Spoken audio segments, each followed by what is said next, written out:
Um,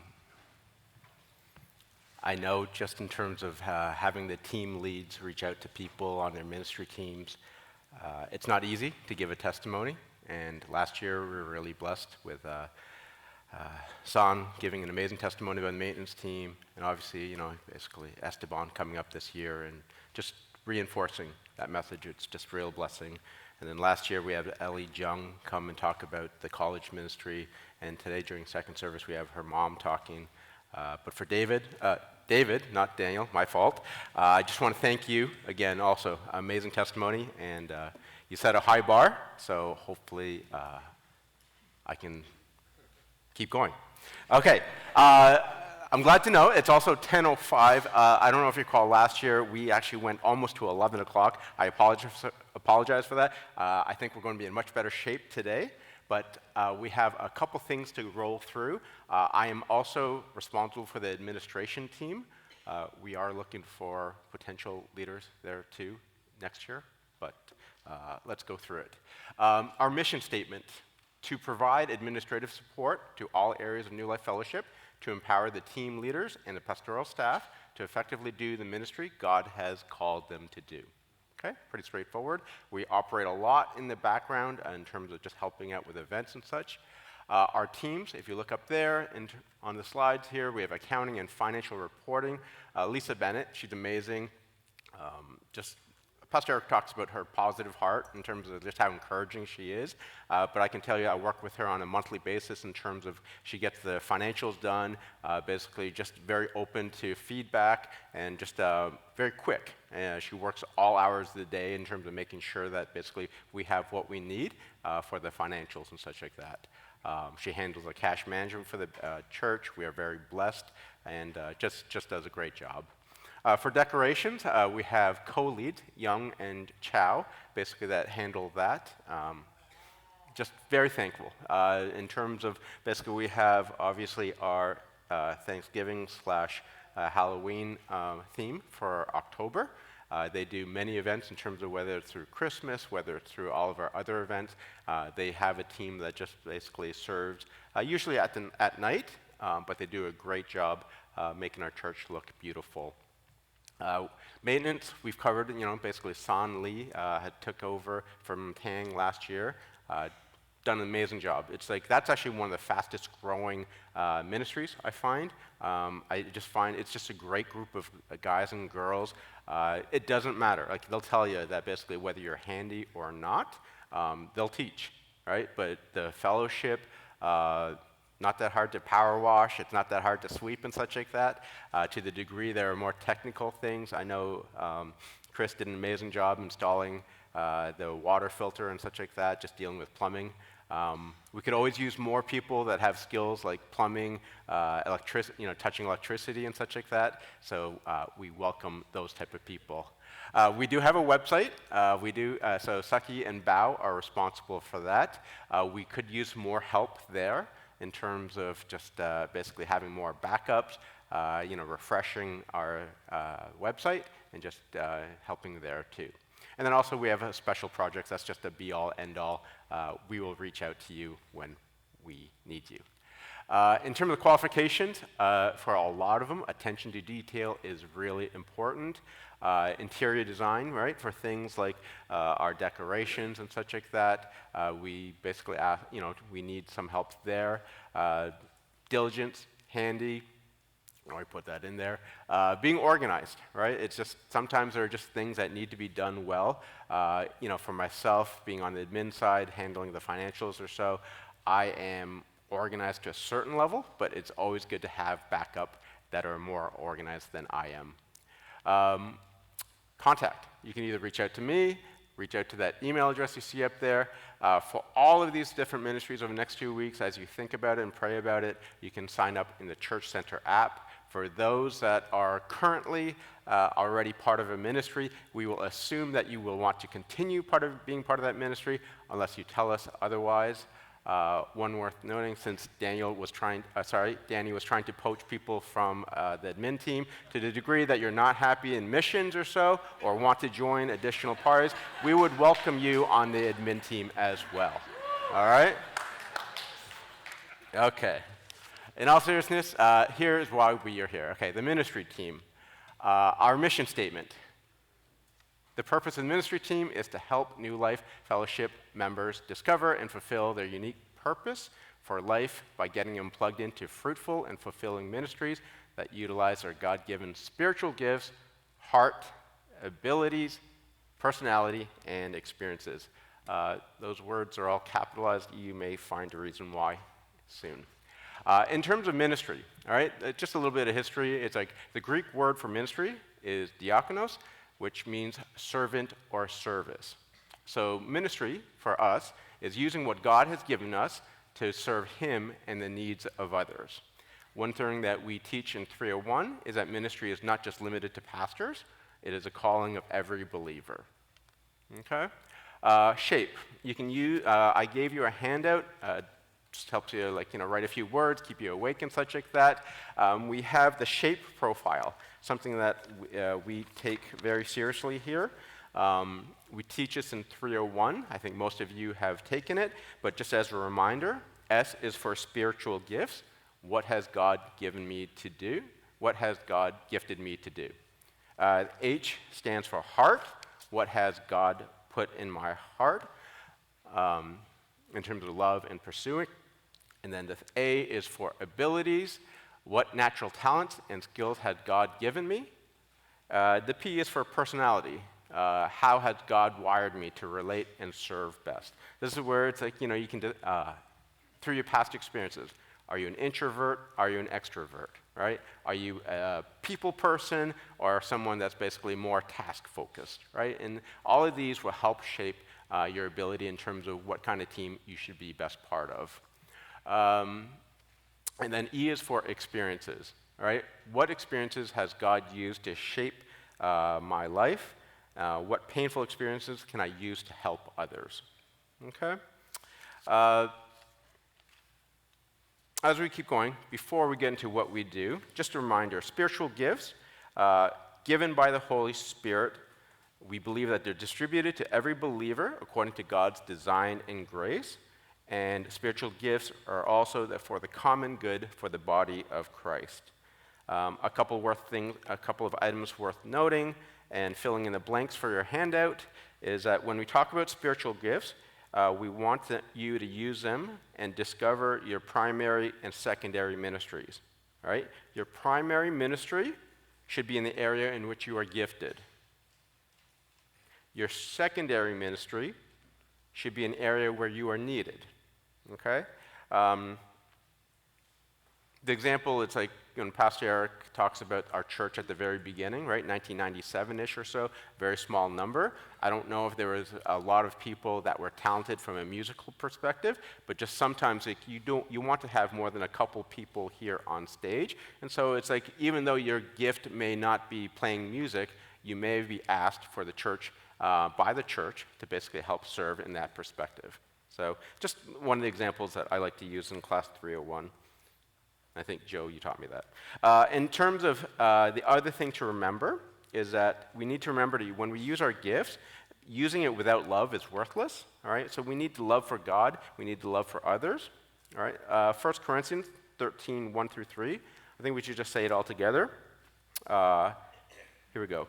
If I speak in the tongues of men and of angels, if I have the gift of prophecy and can fathom all mysteries and all knowledge, and I have faith that can move mountains, but not have love, I am nothing. So just a reminder in terms of how important it is just to do things, not just out of obedience, but truly for love for your fellow brother and sister. Okay? In terms of what we're looking for or what we do, a couple events up there in terms of fall festivals. That's our event that we keep talking about today. I am also responsible for that, so it's something that's near and dear to my heart.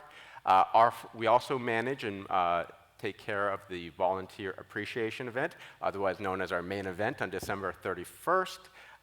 It's been a great opportunity just for the whole church to come together and just celebrate, and it's a lot of fun, and it's a safe environment as well.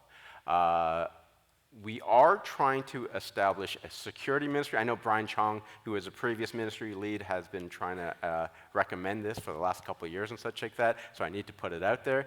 That is where basically we want the parking lot around our church to be relatively safe during first and second service. So to the degree that basically you feel called to help out with that, please reach out. And the last thing I know is that we also teach class 301. I know there are certain requirements and such like that, but I find that we probably could use a few more teachers, so we will reach out to folks when we have a need there. Okay? Okay, what are we looking for? Who are we looking for? In terms of, obviously, I find this ministry team to be good from two perspectives. It's like first-time ministry participants, because we do just a couple of events, mostly in the fourth quarter, mostly event-driven or so. It doesn't take a lot of your time. It helps you get your feet wet in terms of what ministry looks like. And so it's great from that perspective. The second thing is more in terms of, because we only do a couple of events for the most part in the fourth quarter, for those that are looking to supplement what they do in the rest of the year, perhaps you are just looking for something more to do, it's an opportunity for you to join a second or a third ministry and help out during Fall Festival and also the main event at year end. Okay? So again, it's like you can email the ministry website email address, or you can sign up again through the church app. Okay. So for me, for you, in terms of today's message, I just thought I'd break it up into two sections, a feeling of gratefulness, and secondly, a reminder of why we serve. This is my third time doing this, and it's never easy. Let's get rid of that. What's up? There we go. Keep it up. In terms of today's message, basically, I wrote out three things that just made me feel really grateful as I was writing these things for New Life and also for God's responses to my prayer requests. Since I spoke last year, I parted ways with the unnamed company that I worked for the last 24 years. While it did not come as a surprise given the banking environment at the time, it was still shocking, as this was the first time that I had been displaced in 27 years. In hindsight, it's been a blessing, as I was able to enjoy an extended break for the first time since leaving college. I was not in a good place mentally at work prior to being let go. Just found it a relatively toxic culture, and I had talked with many people, including many coworkers and my wife, about just wanting to leave for a long time. But I wasn't willing to leave without the stock options and my severance package and such. While the financial gifts have been a blessing, it was also a blessing to be reassured by so many people, including my wife, my house church, and my many friends that I've made here at New Life, and more importantly, just being part of several ministry teams from within the church. For the first several months, I was able to do a lot of what I wanted. Things that you would normally think of when it comes to retiring, in terms of travel, right? Going overseas, seeing places that you want to see, playing sports. You know, for me, golf and tennis is something that I really like to do. And while those things were great, I noticed a couple things relatively quickly. Number one, travel is nice, but for the most part, it's not something you can do as often as you think you want to. I went to Asia, I think, 3 times this year. I'm not in that economic stratosphere where business class is something I choose to pay for. So sitting 15 hours in an economy seat is not something that, it makes you think twice about where you're going and such like that. Number 2, no matter how much I think I love sports, right, golf, tennis, or any other sport, I quickly learned that these are sports that I did not necessarily enjoy doing every day, or more importantly, my body prevented me from enjoying it every day. I definitely don't love playing these sports in our summer weather, and just as importantly, no matter how much I played or practiced, I realized that there are just ceilings, all right, in terms of how we think that I can do. One small thing, and I know we're not supposed to use the word shanks if you're a golfer and such like that, but I developed this thing where basically the ball would rocket straight off right, all right? It could kill someone. I almost killed the co-founder of Bluefish Pediatrics. I don't think he's here, but I know he has hired a lot of you, or basically a lot of people have come through that station. And if I had killed him, then that would have been really bad. Yeah. So, all right. So, all that means is where I feel blessed, right, is the opportunity to serve in other opportunities. With that extra time, I found myself at church more, right? And again, it's like Pastor Eric has mentioned this several times. It's like on the pulpit, you see his face, right? You see his way of encouraging, all right? One-on-one, basically, it's wonderful, all right? He is so encouraging. No, I meant it in a positive way, right? Okay, I can see how that comes down negative. But in all seriousness, it's like whether he's teaching his classes, right? Whether he's just basically going out for lunch with you and such like that.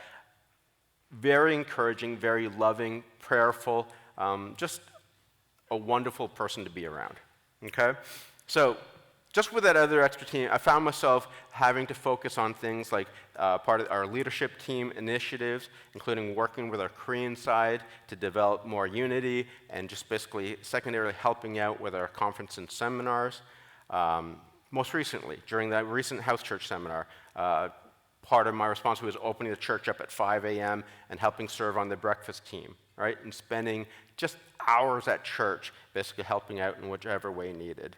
I've said this before, but basically being part of such big teams allows you to work with and meet so many people from different house churches and age groups that you would rarely meet in other situations. On the flip side, it's just great to see familiar faces, all right? Monica, San, Mindy, three are main supervisors or bosses in the church kitchen. Seeing several people in my house church serve in different capacities that they enjoy, whether it's grilling, whether it's preparing, whether it's serving at the waitstaff, it's just a big blessing from that perspective. The second thing is just in regards to October 31st being around, and our ministry team being responsible for the fall festival. It behooves me to give credit to our entire church for putting on an event where we have almost 1,000 people show up as an outreach to the neighborhood. I'm thankful Eddie Lee, I think he comes during second service, but for the most part, he is a person that's responsible for encouraging all the shepherds to basically bring the members and the VIPs out, and then also organizing the parking lot so that we have a safe and fun environment. I'm also thankful for people, the sub-team leads that make up that team, Brian Chong, Tony Adams, and Edwin, that are just previously had run security, setup, and food prep. Finally, for the vast majority of you through the house churches, that you guys are all obediently serving, running your booths or volunteering in different ways. I'm just thankful because it allows us to give something back to our church neighborhood. One more plug. I know Pastor Erica said it, but for the vast majority, you have signed up. To the degree that there are people who have not signed up or so, I know that we need help for security. I know we need help at the Welcome Center. I know we need help just in terms of cleanup and setup and such like that. So you can sign up through the church app or just text or email me. Happy to get you set up. Okay? The third area of blessing I want to talk about, just again, is just tied to the administration team. Earlier last year, I got to be doubly blessed by inheriting 2 portfolios as team lead. Sounds like a lot, but I was pleasantly surprised that most of the ministry, again, is run by the sub-team leads. And plus, we have Lang and Lisa as our New Life employees. Among their other full-time responsibilities, Lisa does take care of all the financial reporting, mission donations, and such like that. Lang takes care of the church calendar. She takes care of all the certificates, just does an amazing job and such. So I'm very thankful for them. When it comes to the various seminars and conferences, they also play a huge role in making sure that all the logistics and printed materials are taken care of. Okay, so the second part, in terms of why we serve, just a couple of points, all right? To me, it's like paying it forward for those who helped us. I've shared this before, but my wife Katie and I came down from Toronto, Canada in 2008. We didn't know anybody in Houston. Someone in Peter Jung's practice basically reached out to us, invited us to house church. I got baptized a year later, and basically we've been off and running through then. And so it just makes me thankful in terms of, and I see it over and over again, people reaching out to newcomers and just making them feel very welcome. Talk about in terms of, we have several people, whether it's Peter Jung's Bluefish franchise, Brian Chong works at a company that has hired plenty of people. I know that Joey just handles, he has a dental practice that basically just supports a lot of people and helps them out when they're less fortunate, and just does a great job from that perspective. And so we're just very blessed to have people that pay it forward and just are great examples for others. The second thing I want to mention is that just serving in ministry keeps you busy and away from temptation. As a reminder, idle hands are the devil's tool. If you have too much time on your hands, we can fix that. All right? We have plenty of ministries that require work on a very regular basis. We talked about the maintenance team every other month and such like that. They do an amazing job there. For those in the evenings, right, we have classes that require babysitting. We need help for setting up the sanctuary for the Lord's Prayer at every HOP. For those that enjoy working with others and being in the kitchen, we have a lot of people that help cook the food and clean the kitchen after each meal for the various seminars, conferences, every Sunday for refreshments and such. The third point, it's an opportunity for you to be God's witness to others. All right? Matthew 5:14, you are the light of the world. A town built on a hill cannot be hidden. I truly believe that New Life has been blessed, both spiritually and financially. Pastor Eric has felt called for New Life to be a resource-based church to support house churches, and it feels like we are in the middle of accomplishing that. Last year, I think we hosted 4 major events, and we're doing 3 for the next couple of years. From the ones that I've been able to attend, we get the chance to share our experiences and build up those from other cities that are struggling. As a volunteer, you're free to engage with the participants and make them feel more welcome. For those of you who have been blessed and had prayers answered, we encourage you not to be shy about what God has done for you. In short, if you have been blessed, bless others. Okay? So just in summary, it's just the last 12 months have gone by in a blur, right? I've been off for 10 and a half months, and my wife is ready for me to go back to work. But I have so many positive memories, all right, and images of God working through my life, in my life through ministry. I've seen God basically answer so many of our members' prayers, and I see these members using their spiritual gifts to bless New Life and others. For those who believe, I hope you will be obedient and do what is asked of you. For those of you who are struggling with your faith, I hope that you will have an obedient heart and just do things that are asked, but at the same time, I ask for God to reveal himself to you. Thanks very much.